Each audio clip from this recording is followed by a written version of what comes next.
Apparemment la plage est là-bas au fond. Regardez-moi cette vue fantastique. Waouh!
Allez, il est temps de quitter ce paradis sur terre, ces plages désertes, ces pêcheurs, et puis chez Gus, là où je me trouve actuellement, que je recommande d'ailleurs, c'est à côté de chez Jojo. Jojo, il reçoit plus de campeurs.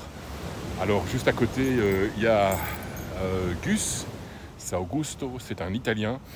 Voilà, j'ai passé 5 jours vraiment à me requinquer un peu.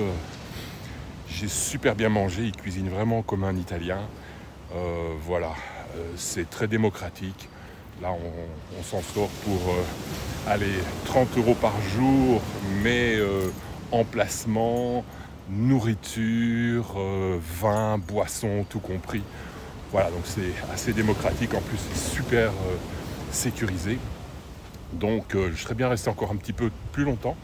Mais bon, là, il faut que je continue le voyage. Et puis, il faut que j'arrive au Nigeria avant la saison des pluies. Là, je vais vers Momogaga, puis Sassandra, et puis Abidjan, où je vais pouvoir faire un gros entretien du Defender et faire le plein de choses qui me manquent, notamment chez Decathlon, enfin bon, des histoires de voyageurs, quoi. Bon, là, je me dirige vers la plage de Nonogaga, et c'est une piste de quelques kilomètres qui est assez... Bon, je sais pas si c'est compliqué, mais apparemment elle est faisable. Oh, bah, il y a tout qui tombe. On va voir. Et là, normalement, je devrais passer la nuit là-bas. Donc, on y va.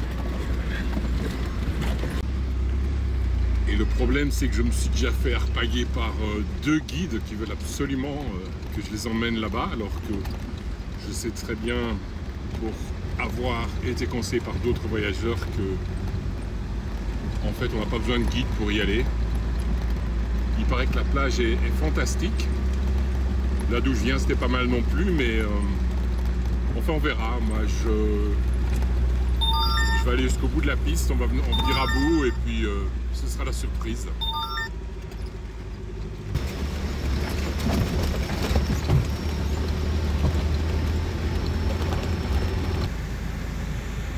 Apparemment la plage est là-bas au fond. Regardez-moi cette vue fantastique. Me voici arrivé à destination. Maintenant il ne reste plus qu'à trouver l'endroit pour bivouaquer. Je ne sais pas trop où, mais on va trouver. Il y a peut-être un chef du village. On va voir.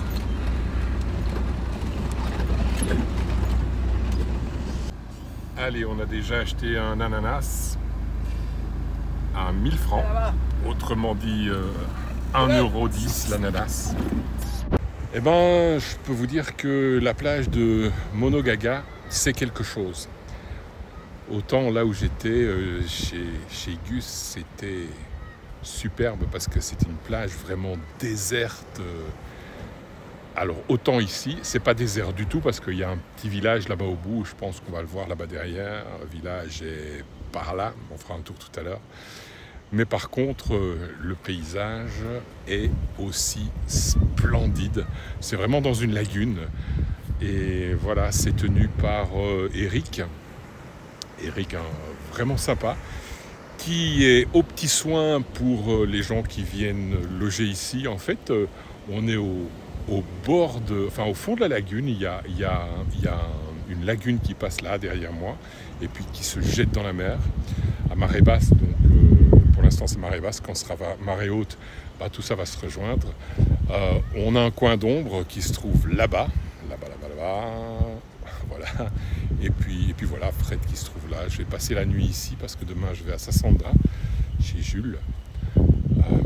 Voilà, super. Et puis en fait, on rencontre des tas de gens. Là, je viens de rencontrer Albéric. Albéric est un Français. Alors, figurez-vous qu'il connaît le propriétaire de Ivoire Motor. Donc, c'est le concessionnaire Land Rover à Abidjan, où je vais aller dans 2 jours. Et c'est, coïncidence, c'est tenu par un Belge. Voilà, c'est Christophe Nizet. Le nom me dit quelque chose. Il a été champion du rallye du Soudan, m'a-t-on dit, mais voilà. Mais je pense que je dois le connaître parce que le nom m'est vraiment familier. Donc voilà, j'ai son numéro de portable. Je vais l'appeler, on verra. Donc je serai en bonne main pour faire un entretien, une révision complète de Fred parce que je pense que tout va bien, hein, il est vraiment en pleine forme. Il n'y a pas une goutte d'huile qui a fuité depuis la Belgique. Voilà, et tout le monde dit que c'est pas normal parce que on entend souvent dire que quand il y a de l'huile qui coule d'un Defender, tant qu'il y a de l'huile qui coule, c'est qu'il y a de l'huile. Donc ici, j'ai rien vu, mais j'ai regardé les niveaux, tout va bien. Les cylindres blocs sont même pas abîmés. Il faut dire qu'il a quand même pris cher hein, dans les pistes, mais là il est même pas abîmé. Mais voilà, je vais quand même aller refaire un entretien, changer le filtre à air, faire la vidange d'huile, le filtre à huile, le filtre à gasoil. Je vais refaire un nouveau graissage complet du pont, etc. Changer l'huile de la boîte de transfert. Enfin, je vais vraiment faire les choses dans les règles de l'art avant d'attaquer le Ghana, Togo, Bénin et puis le Nigeria. Voilà, allez, encore une fois j'ai dit voilà, ça c'est Fatou quand elle verra la vidéo à Sali, elle va me dire que j'ai encore dit voilà. Bon, donc programme aujourd'hui, alors Eric va me braiser un bar ou un capitaine. Alors, il paraît que c'est un cuisinier hors pair. Et puis je pense que je vais aller faire un tour dans la lagune. Il m'a dit qu'il y avait quelques crocodiles, mais ils sont pas tout près et ils sont pas trop dangereux. Donc voilà, je s'en fous. Hein. Et puis je pense que je vais aller me baigner aussi.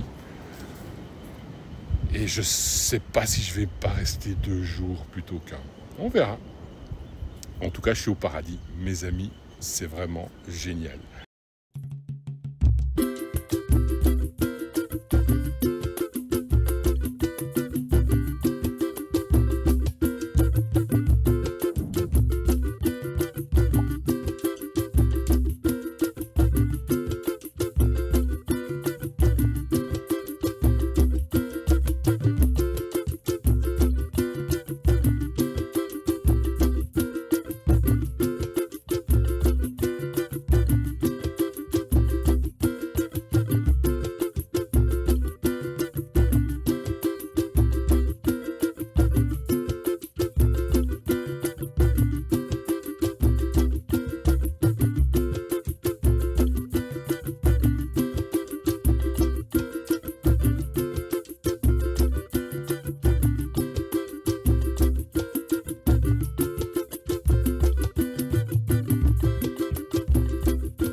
Alors je vais vous dire si ça c'est pas un festin de roi que mes amis ivoiriens viennent de préparer. Je suis en fait éloigné du village, donc vraiment au calme, au coin de la baie. Ils m'ont fait un feu de camp. Ça éloigne déjà les moustiques, c'est bien. Alors, un bar braisé, du couscous africain, une bock. Bah, c'est pas de la bière portugaise, c'est de la bière apparemment, la bière locale. Voilà, je vous fais voir. Et donc là, c'est vraiment un festin de roi. J'ai quitté Momogaga et là, je suis arrivé à Sassandra. C'est à peu près 1 heure de là. Et à partir de Sassandra, il y a une piste qui va vers l'océan. Et là, je vais chez Jules, qui est un ami à Gus. Et qui est un ami aussi à Eric. De Momogaga, en fait, ils se connaissent tous. Et là, on m'amène dans un coin qui devrait aussi être paradisiaque. C'est une piste, normalement.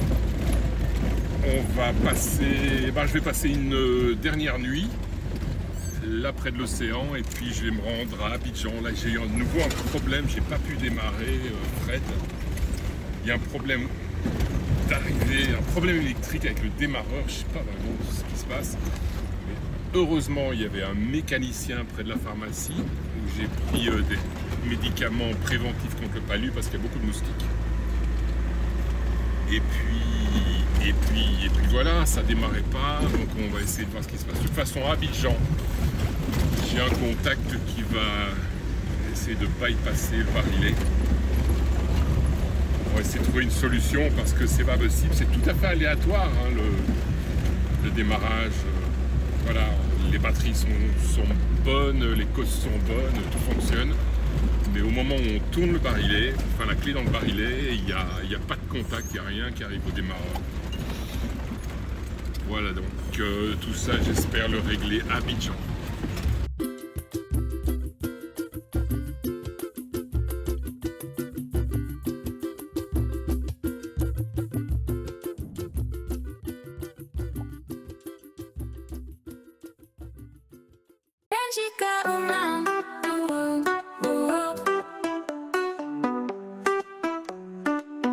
Go around.